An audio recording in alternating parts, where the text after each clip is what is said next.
What's going on, you guys? It's Golden back with another video, and today we got something a little different. This is my 1996 Mazda Miata that I recently bought off Marketplace for $2,600. And a couple things wrong with it. I fixed those over time and gutted pretty much the entire engine bay. Lost as much weight as I could while keeping the creature comforts. But now I want to get a little faster. See, this is a drift car, and right now it can hardly do a burnout for a long time. That's just not enough power to me.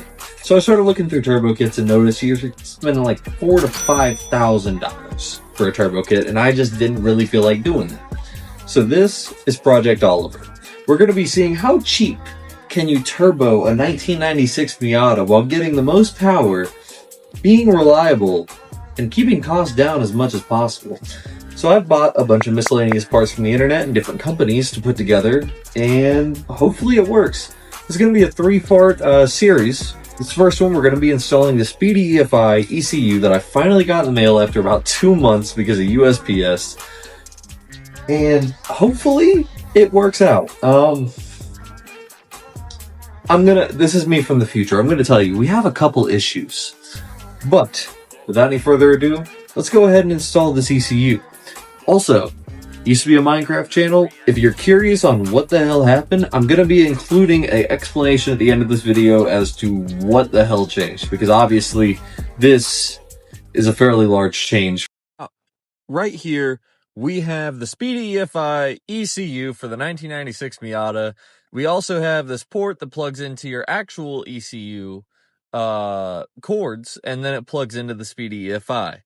This is essentially everything we got here with it. We got this, plus a vacuum hose for the map sensor. And then we also have, in our top left here, a IAT sensor, which is an intake air temperature sensor, along with the cable up there for tuning. Now, I've already done a little prep on this here. I removed the passenger seat. I'm about to pull up the carpet here. And I just wanted to show you guys real quick, the ECU for, this is a 96 Miata, I believe it's 94 to 97 or 98, is right back here behind the passenger side seat. And just in order to get it out and get all the wires out and stuff, you just got to remove this little rubber thing here. I'm not sure what to call it. Pull up the plastic, and then you just need to remove the seat belt. I guess, what would you call it? Anchor there. Remove that anchor bolt out of there, and then you just should be able to pull out the carpet from underneath after you remove this side trim. It's 4 Phillips head screws, really easy. And while you don't entirely have to remove the carpet, I do recommend it. It makes it a lot easier. All right, now that gives us easy access to the ECU right back here, which is going to be just 3 bolts, 1 there and 2 there behind this. Just gotta push it back and you can access those. And then we got the wires down here. And this is really all you need access to, so really you can get away without removing the carpet off of the car like I did here, but I'm thinking about mounting my ECU right here.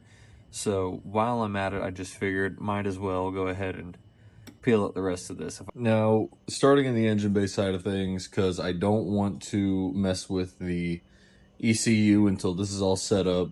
Just that way, you know, if it takes a little longer, something goes wrong, I can still drive the car if I want to. I can just undo all this really easily. Now, I've already deleted one of the hoses that goes here for the charcoal filter. That's already been deleted off the engine, so I actually have a line for my vacuum hose. This, however, I'm going to be just completely removing. I don't know what the old owners did. This looks like some tape. Maybe they feel like they deleted something right there and taped it up. But overall, very crappy large airbox thing. So temporarily, we're going to put the intake air temperature sensor into this thing right here. This is a intercooler charge pipe that is supposed to be for the turbo kit. But honestly, I bought one off Marketplace. I don't know what all is in it, and I don't know if it's going to fit on this car. So for the meantime, we're just going to use this temporarily, fit it up right here, and put the intake air temperature sensor in there. Maybe hack off like a little bit of this like right here or something. Not sure yet.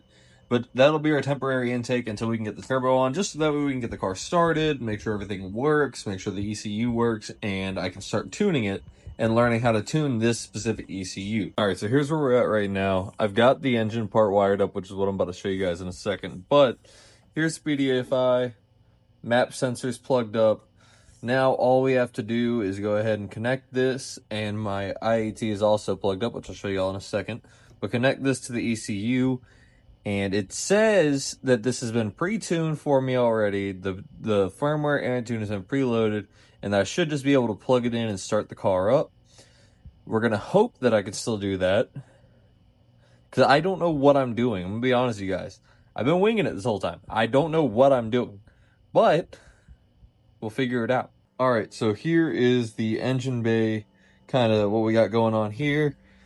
This intercooler piping is what I'm using temporarily as an intake. So I used a 3/8 NPT tap to put some threads into this and screw this in. This is plugged in there good, and it hooks up back here to, where's that? There it is, to my factory mass airflow. So we're gonna go ahead and finish hooking it up, and then we're gonna try to start this thing. So we're gonna go ahead and try to give it its first start.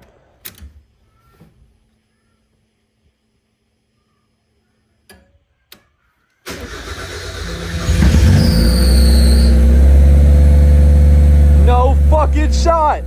That shit started first try!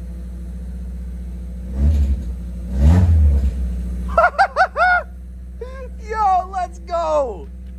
What? I did not expect that shit to work first try at all. All right, it's finally cleaned back up, seats back in the car. I put the ECU back here. I'm a little worried because I think one of the connections is under that back seat area, the back of it. But I believe we should be okay. And something else I didn't record actually.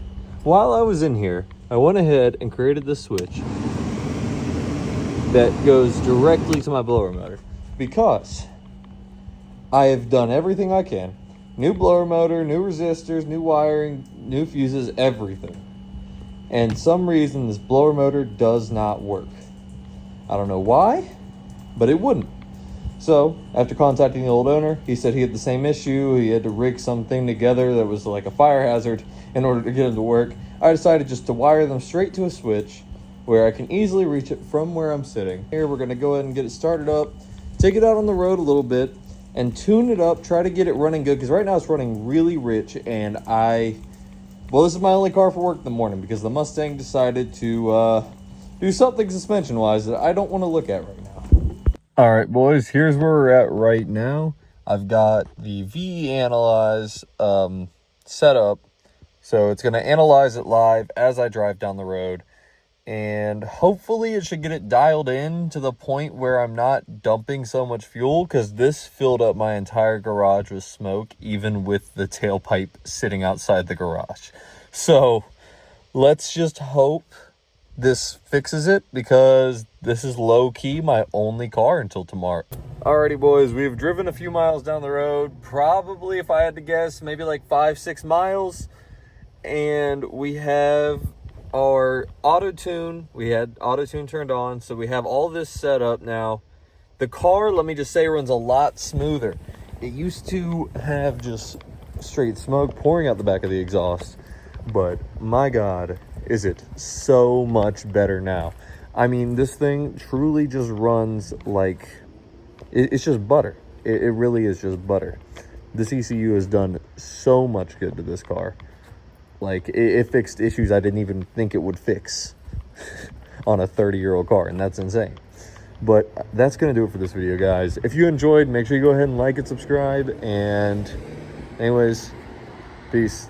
So for those of you longtime viewers that have gotten to this point in the video and have wondered, why is my Minecraft YouTuber who does commands in Minecraft building a Miata? Well, I've been on about a 2-year hiatus from YouTube, and in that time I've grown quite a love for cars, drifting, racing, etc.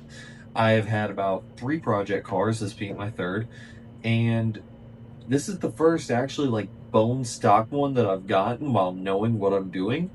So I wanted to document the series on YouTube and kind of revive the channel a little bit. So unfortunately, for those of you that were here for the Minecraft content, I'm going to keep the videos up if you still need the tutorials, but from now on, this is going to be a car channel based off of Project Oliver, a surprise car that is about 400 horsepower Mustang that you guys will see in the future videos. But yeah, that's kind of what's happened recently. Just wanted to give a quick explanation as to, 1, my 2-year hiatus from YouTube, and 2, why the sudden change. But anyways, I hope you guys enjoy the content regardless. This has been Golden. See ya.